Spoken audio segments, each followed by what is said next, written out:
Terima kasih pemirsa, Anda masih bersama kami, Bang Godeng. Sebelum kita berdiskusi, kita ingin mencari tahu dulu sebetulnya bagaimana kita bisa fokus membangun manusia. Kita sudah terhubung lewat saluran telepon dengan pakar komunikasi politik dari Universitas Pendidikan Indonesia, Profesor Karim Suryadi. Prof. Karim, selamat pagi. Selamat pagi, Leonard. Ya, Prof. Karim, di dalam pidato, calon Presiden Joko Widodo mengatakan bahwa pemerintah akan fokus membangun manusia kalau kemudian Jokowi terpilih lagi sebagai presiden. Kalau Anda melihat sebetulnya pesan ini, itu akan bisa membawa seluruh komponen bangsa untuk menjadi fokus membangun manusia atau seperti apa, Prof. Karim? Ya, sebagai orang yang bergerak di dunia pendidikan, saya adalah dosen di Universitas Pendidikan Indonesia, saya senang mendengar pidato itu karena dua alasan. Yang pertama, pendidikan adalah faktor yang menjadi enabler dari apapun proses pembangunan di tanah air. Tanpa pendidikan, pembangunan sumber daya manusia itu hanya omong kosong ya. Dan tanpa memajukan pendidikan, maka apapun bentuk pembangunan yang dilakukan di Indonesia, infrastruktur, teknologi, kemudian sumber daya lingkungan, sumber daya alam, itu juga tidak berguna. Karena apa? Karena manusialah pelaku dan sekaligus sebagai tujuan pembangunan. Nah, yang kedua, kita menghadapi masalah yang krusial ke depan terkait dengan pembangunan manusia ini. Presiden berkali-kali menyebut Indonesia akan memasuki Indonesia Emas pada tahun 2040. Nah, itu artinya kita menghadapi sebuah pertaruhan besar. Apakah benar kita ini akan menghadapi bonus demografi 15-25 tahun ke depan, atau jangan-jangan kita akan menghadapi petaka demografi. Bonus demografi hanya akan kita nikmati apabila kita benar-benar menyiapkan sumber daya manusia, menyiapkan pendidikan untuk 15-20 tahun ke depan. Tapi kalau pendidikan yang kita laksanakan hanya merupakan sebuah rutinitas gitu ya, sekedar menggugurkan kewajiban, mengulang apa teori masa lalu, menurut saya tidak akan berkontribusi bagi pembentukan Indonesia Emas dan menyambut bonus demografi.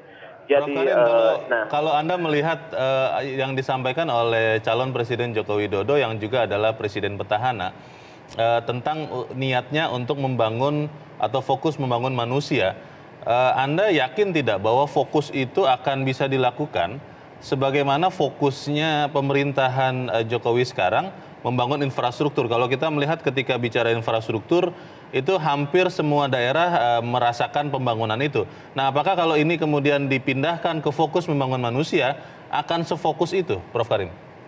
Nah itu yang agak terus terang ya, saya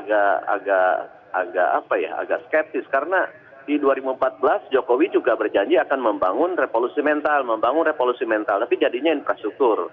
Nah, skeptisisme saya agak terobati ketika Jokowi mulai belakangan di akhir jabatannya, Presiden mulai membangun manusia, menaruh perhatian yang terulang kembali. Nah, saya menduga bahwa di periode kedua, di mana biasanya pilihannya apakah akan menjadi angsa yang malas atau menjadi burung yang lepas, kelihatannya Jokowi akan memilih gaya yang kedua, menjadi burung yang bebas gitu ya. Sehingga bila infrastruktur sudah terbangun, maka dia akan fokus membangun manusia. Mengapa saya menjadi pandangannya begitu? Karena infrastruktur yang sudah dia bangun itu akan bermana apabila manusia yang menggunakannya juga dibangun. Saya memahami mengapa dia tidak mendulukan revolusi mental ya, dan kemudian beralih ke infrastruktur. Karena apa? Karena kesenjangan infrastruktur Jawa, luar Jawa, Indonesia Barat, Indonesia Timur, kemudian di desa, di kota, hubungan desa dengan kota yang sangat infiltratif, itu sudah mulai teratasi dengan pembangunan infrastruktur. Nah, mudah-mudahan sekarang pilihan untuk membangun manusia sekali lagi itu tidak tergeser oleh orientasi yang lain. Sebab sekali lagi kebermanaan pembangunan infrastruktur yang sudah dicapai dengan baik pada periode pertama ini akan menjadi pengungkit bagi kemajuan Indonesia secara merata apabila pembangunan manusianya digarap dengan konsisten gitu ya. Prof. Karim, terakhir singkat saja, kalau Anda melihat penyampaian ini disampaikan di acara konvensi rakyat, Anda melihat ini seperti apa, Prof? Ya, saya katakan sebagai media saja ya, sebagai medium, sebagai bentuk komunikasi, pilihan kata konvensi itu sangat orisinal dan itu bagus menurut saya dalam tradisi demokrasi. Inilah setahu saya pertama kali digelar konvensi rakyat di Indonesia setelah sebelumnya ada konvensi Partai Golkar, tetapi dengan format yang berbeda. Inilah cara bagaimana presiden menyampaikan gagasannya. Calon presiden menyampaikan gagasannya, menyampaikan platformnya, menyampaikan visinya. Tradisi seperti ini yang harus dibangun. Tidak menyeret-nyeret isu sara dan lain sebagainya, tetapi bagaimana misalnya rakyat secara sukarela menyampaikan dukungan, menyampaikan mandat kepada calon yang dia usung. Nah, yang kedua, dilihat dari sisi konten, itu mengandung originalitas karena saya tahu dia berangkat dari dirinya sendiri, bagaimana dia berasal dari keluarga, dibesarkan oleh orang tuanya, dididik, berjuang, bertahan, tangguh gitu ya. Dan mudah-mudahan itu semua menginspirasi bagi seluruh rakyat Indonesia bahwa tidak ada kemenangan yang mudah, bahwa sukses itu by proses, dan kesuksesan di hari muda, hari tua itu adalah buah dari apa yang dilakukan di masa anak-anak gitu ya. Baik, sukses by proses, terima kasih. Itu Jokowi mengatakan saya menjalani hari-hari kecil dengan bahagia, dan mudah-mudahan kebahagiaan itu menjadi milik semua rakyat, bukan hanya anak-anak tapi kita semua. Baik, terima kasih Profesor Karim Suryadi untuk pencerahan Anda. Selamat pagi. Bang Gaudens. Baik, Bang Gaudens, ada pertanyaan tadi disampaikan oleh Profesor Karim Suryadi, bagaimana tahun 2014 rencananya revolusi mental, tapi kemudian membangun infrastruktur karena melihat ada kesenjangan infrastruktur dan sekarang katanya sudah terpenuhi. Apakah kemudian itu berarti kemudian membangun manusia ini bisa benar-benar full dilakukan seperti tadi Bang Gaudens katakan? Ya. Membangun revolusi mental itu kan bukan membangun dengan kata-kata, tetapi benar-benar secara fundamental dilakukan. Apa yang fundamental? Tadi dikatakan di editorial juga dikatakan bahwa 4 tahun pertama itu fokusnya pada infrastruktur. Infrastruktur itu termasuk di dalamnya infrastruktur pendidikan, infrastruktur kesehatan, infrastruktur untuk akses mobilisasi masyarakat. Itu infrastruktur yang pada intinya bukan fisiknya yang dibangun tetapi manusianya. Nah, setelah fondasi itu kuat, itu baru fokus pada pembangunan manusia. Tetapi dengan kata lain, selama 4 tahun itu pembangunan itu membangun manusia Indonesia mulai dari dalam kandungan. Karena itu pemerintah meluncurkan banyak program misalnya untuk ibu hamil. Kesehatan ya. Ketika jadi anak-anak diimunisasi. Ketika sakit ada kartu sehat misalnya. Ketika mau sekolah sudah ada kartu pintar. Jadi hal-hal seperti ini kalau dilihat secara komprehensif, pembangunan fisik yang dilakukan juga adalah menopang pembangunan sumber daya manusia. Karena itu ada pergeseran fokus. Fokus kepada pembangunan manusia. Fokusnya saja yang digeser, tetapi bukan berarti yang tidak difokuskan itu tidak dibangun, begitu kan maksudnya? Betul. Kalau kita melihat begitu, apakah memang kemudian fokus membangun manusia ini benar-benar bisa dilakukan? Karena pertanyaannya begini Bang Gaudens, APBN kita 20%-nya adalah untuk anggaran pendidikan. Tapi di sisi lain ada fakta-fakta mengatakan bahwa perbaikan mutu pendidikan itu ternyata masih belum mencapai seperti yang kita harapkan dengan 1/5 anggaran untuk pendidikan. Itu bagaimana Bang? Ya, di dalam editorial sudah dikatakan bahwa anggaran pendidikan 20% itu bahkan di dalam APBN 2019 itu naik 9% lebih ya dari tahun lalu. Dan kalau dilihat dari tahun 2014 itu naiknya sekitar 38%. Nah, kenaikan anggaran pendidikan itu jangan lupa itu tersebar di banyak kementerian. Ada beberapa kementerian yang menerima, bahkan Kementerian Agama. Atau dengan kata lain, pendidikan itu tidak hanya menjadi fokusnya Kementerian Pendidikan atau ke Kementerian Ristek, tetapi juga menjadi fokusnya Kementerian Agama, fokusnya Menteri Tenaga Kerja. Jadi uang itu tersebar di mana-mana sehingga tidak terasa apa hasilnya. Nah, editorial menawarkan kenapa sih tidak disatukan saja pengelolaan pendidikan, tidak perlu ada lembaga pendidikan yang dikelola di bawah Kementerian Agama, tetapi berbicara pendidikan otomatis di bawah Kementerian Pendidikan misalnya. Begitu juga tentang universitas. Bagaimana sih caranya untuk universitas itu supaya bisa masuk ke 10 besar dunia? Kalau kita lihat Singapura misalnya. Singapura, rektor universitas terbaik di Singapura itu mereka kontrak orang-orang asing semua. Orang-orang Eropa dikontrak karena apa? Karena orang-orang Eropa itu punya budaya 350 tahun lebih dulu daripada mereka. Nah, hal seperti itu bisa diadopsi di Indonesia. Itu yang ditawarkan di editorial. Jangan-jangan tawaran itu akan sulit terjawab karena susah mengubah kebiasaan. Sudah terbiasa ada lembaga pendidikan di bawah kementerian lain, kenapa harus diubah? Tapi akan kita bahas di bagian berikut. Bang Gaudens dan pemirsa tetap bersama kami. Editorial Media Indonesia segera kembali.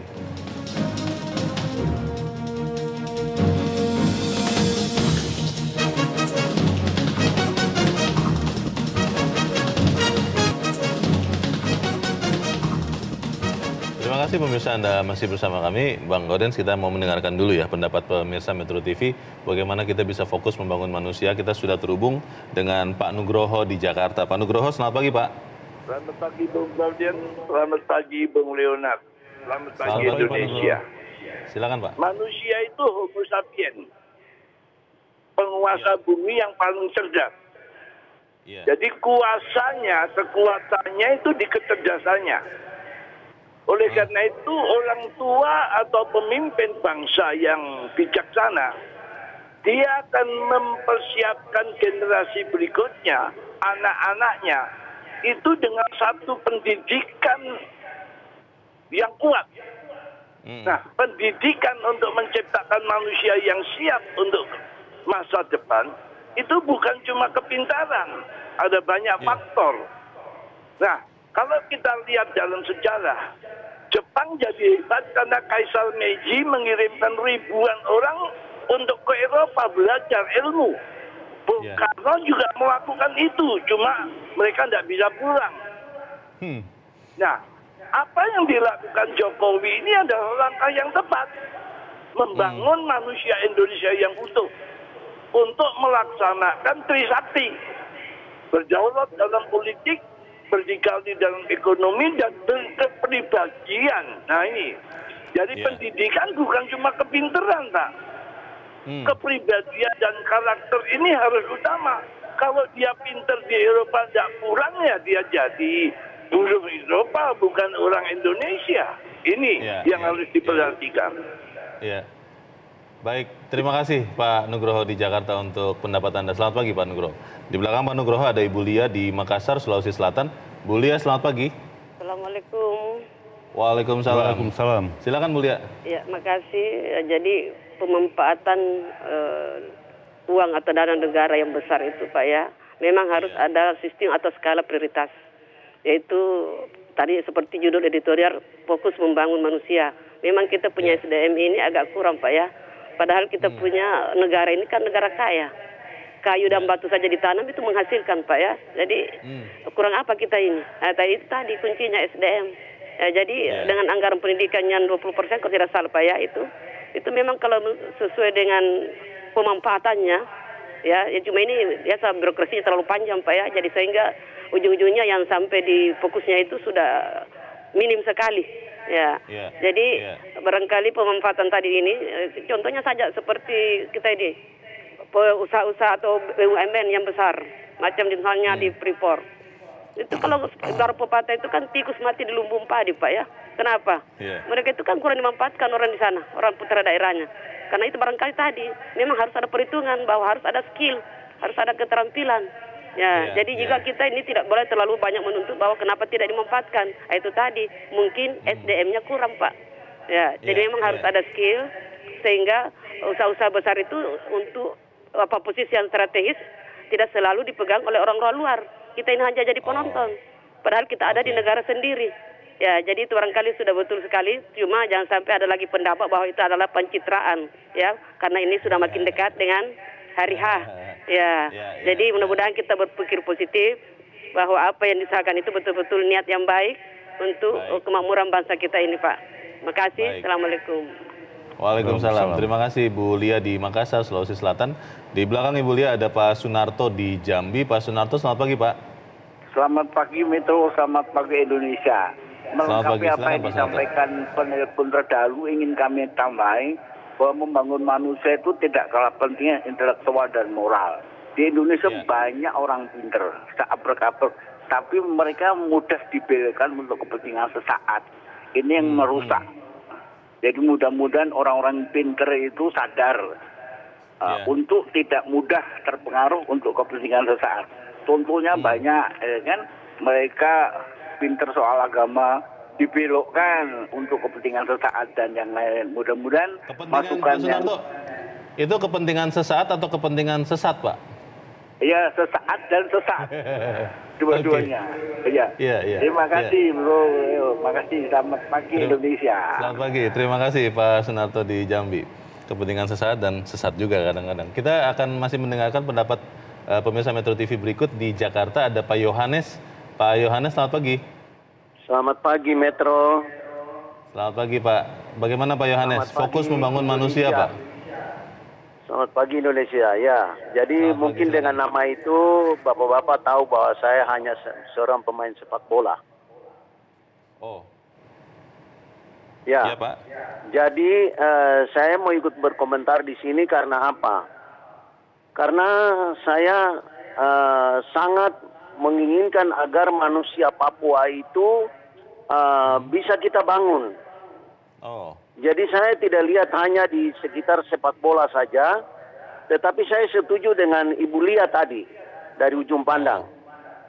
Kita punya segala sesuatu yang kita bangun, tetapi yang kerjakan, yang memanage itu tidak ada, ya percuma.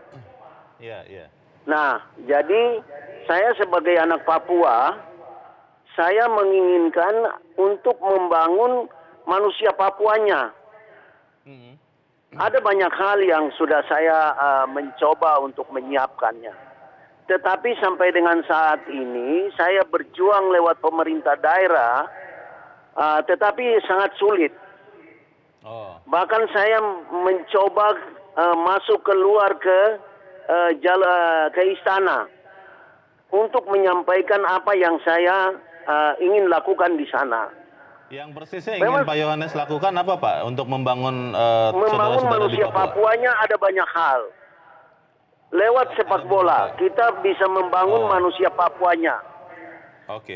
Tetapi ada beberapa hal yang sangat penting yang saya ingin supaya itu terjadi dibangun di tanah Papua. Seperti saja, Pak, singkat saja Pak. Saya pernah dididik di tempat yang namanya VTC. Vacation Training Center yang dibuat oleh ILO.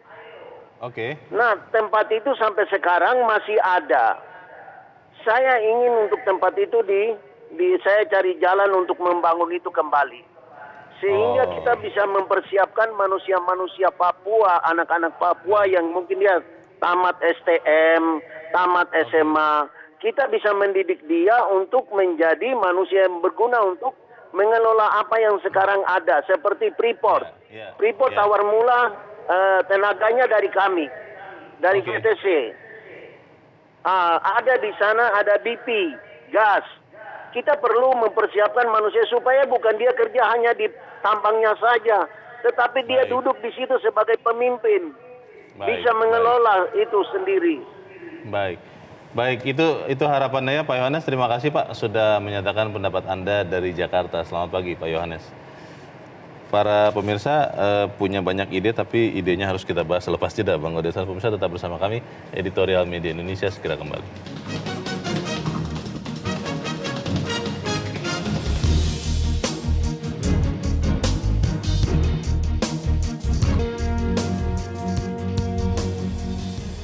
Terima kasih pemirsa, Anda masih bersama kami. Kita di bagian akhir dari diskusi kita pagi ini. Bang Gaudens, tadi para pemirsa benar-benar menyukai apa yang akan disampaikan, fokus membangun manusia.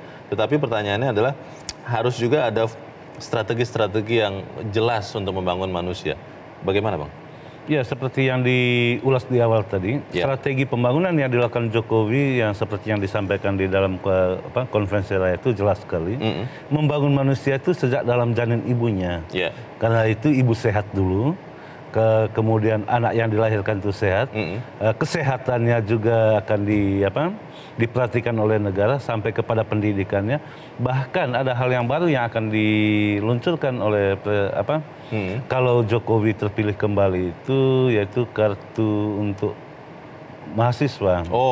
Sama seperti kartu Indonesia Pintar untuk mahasiswa. Level di bawah mahasiswa untuk level mahasiswa itu akan diluncurkan. Itu artinya memang ada perhatian. Nah, pertanyaannya, dan itu juga disampaikan di dalam editorial, apakah pembangunan yang sudah dilakukan dari infrastruktur pada yang sekarang infrastruktur, dan kemudian 5 tahun berikutnya ada kesinambungan atau tidak, siapapun yang menjadi presiden. Itu kan menjadi pertanyaan besar sekarang, apakah ada kesinambungan pembangunan antara yang sudah dilakukan pada periode pertama dan untuk 5 tahun yang akan datang, siapapun yang menjadi presidennya. Kalau bicara tadi pendapat para pemirsa, Bu Lia, Pak Yohanes mengatakan kalau memang ada peluang untuk mengembangkan sesuatu, membangun di Indonesia, jangan sampai kemudian hanya orang Indonesia atau orang penduduk lokal itu hanya menjadi penonton atau menjadi peserta, tapi juga bukan di level-level yang menentukan karena tingkat pendidikannya yang masih kurang. Nah, pertanyaannya,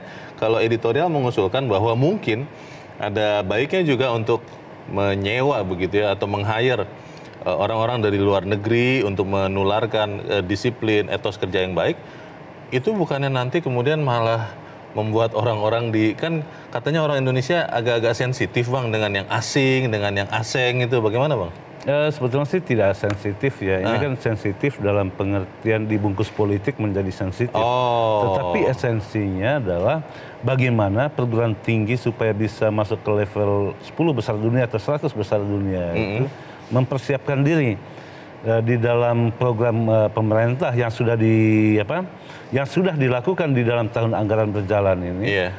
Bagaimana meningkatkan dana pendidikan dan juga dana penelitian, dan itu di dalam konvensi tadi malam itu Jokowi menyampaikan itu lagi. Kalau dia menjadi presiden tentu akan ditambah terus dana pendidikan itu. Ada yang disebut dana abadi pendidikan.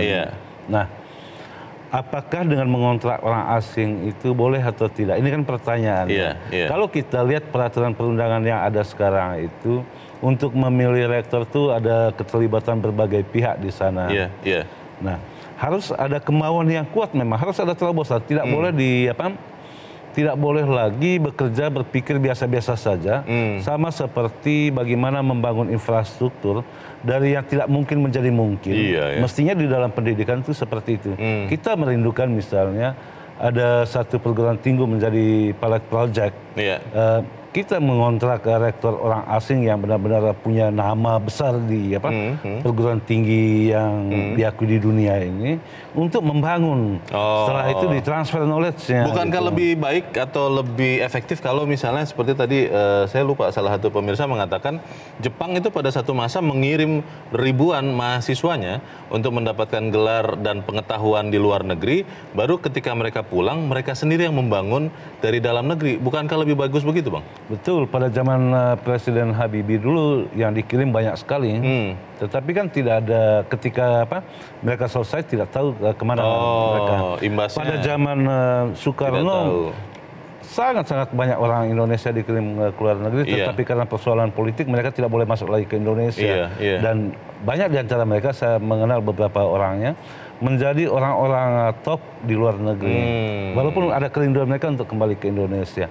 Nah, sekarang Presiden dalam 4 tahun terakhir ini juga dikirim mahasiswa ke luar negeri. Nah, apakah bagi mereka itu disiapkan tempat ketika pertanyaan berikutnya menggelitik kita itu, mengapa sih orang Indonesia itu kalau berada di luar negeri itu tertib sekali, termasuk tidak mau membuang sampah pada sembarang tempat, tetapi ketika di Indonesia kok ugal-ugalan. Karena sistemnya beda, Bang. Nah, justru itu bagaimana mengadopsi. Nah, kalau kita lihat, kalau kita bedah misalnya, keberhasilan pendidikan di luar negeri itu karena gurunya itu memang layak untuk layak untuk dicontoh, diikuti.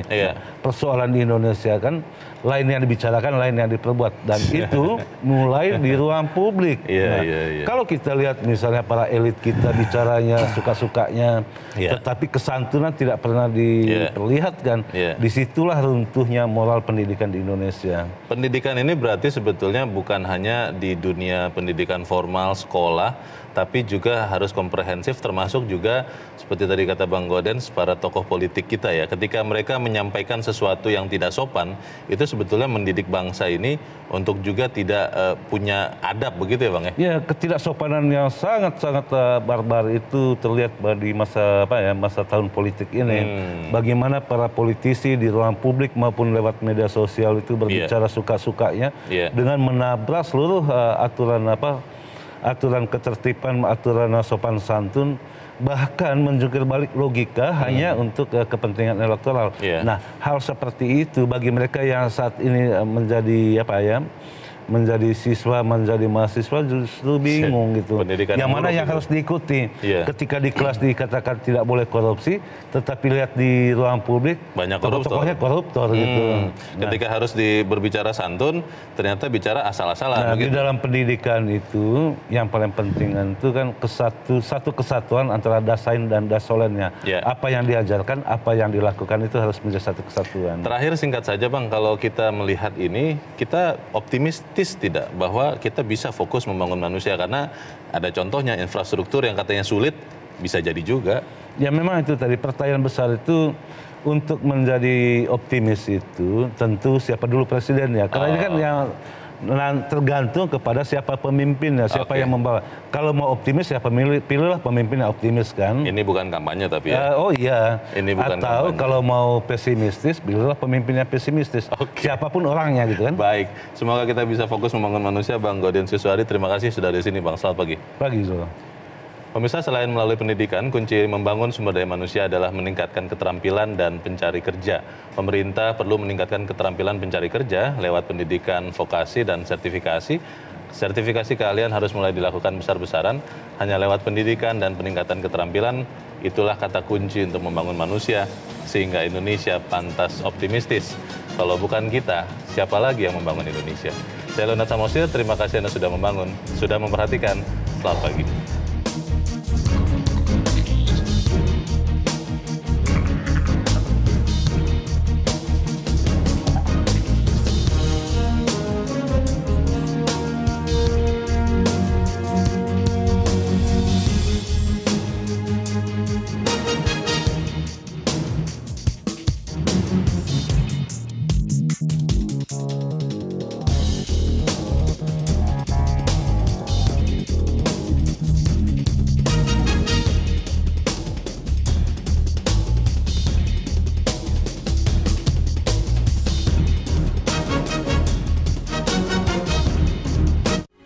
Metro TV, knowledge to elevate.